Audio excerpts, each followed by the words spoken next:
When I came to the Mainstay and I saw that, there's the National Music Festival that happens here in town, and so there's obviously an audience for classical music in this area. But what I thought I would do, and I thought what the Mainstay could do, in its mission to sort of support new things in the community, was bringing in young artists who are, really in an early part of their career, and who are bringing sort of new things to the classical world.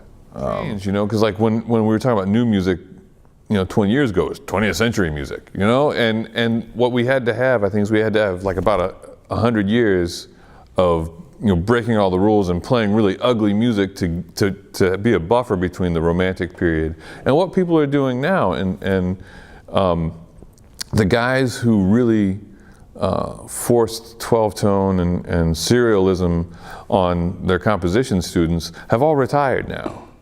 And so, the generation of composers that is teaching, and now the generation of composers that is coming out of the conservatories,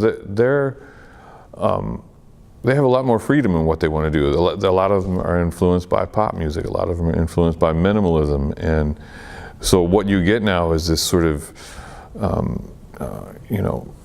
mashup of different styles that is coming through, people who are very learned in harmony and orchestration. And also it's a growth industry in the classical music world, whereas a lot of these larger institutions, orchestras and what have you, are struggling to keep going. Now we have people who are passionate about this music they're going to be the first ones to play. And that sort of is a nice pivot to the next group we're going to bring in, which is another trio known as Trio Jinx. And it's composed of a double bass, flutist, and a young lady who goes back and forth between violin and viola. And they do some of their own compositions. They do some arrangements of previous composers' work, and then they also do a lot of improvisation. The stereotypical thing at a regular chamber music concert is you sit down, they play for 40 minutes, and then you're allowed to clap, and nobody says anything.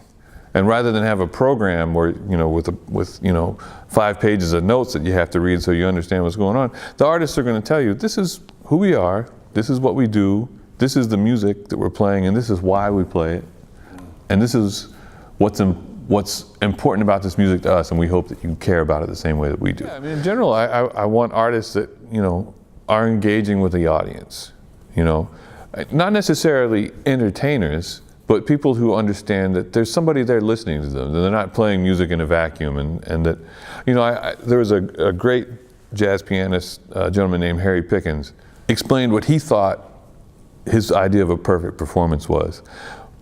And it was where both the performer and the audience felt that they had shared an emotional experience and walked away feeling better for it.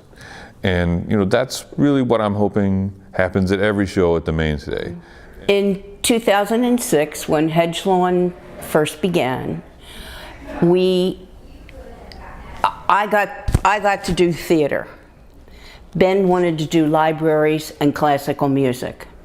And the reason he wanted to do classical music is that one of the joys of his life was on Sunday afternoons at Vassar College, where we spent 30 years, the faculty of the music department would do personal concerts. So that was the way we spent many Sunday afternoons. So we come down here, and of course Tom McHugh and Ben Kohl are thick as thieves friends. So Ben went to Tom and said, I'd like to have some classical music on Sunday afternoons. So I was thrilled when we realized that we had John Thomas's connection with the Peabody, and that we could bring back some semblance of what that initial series had been.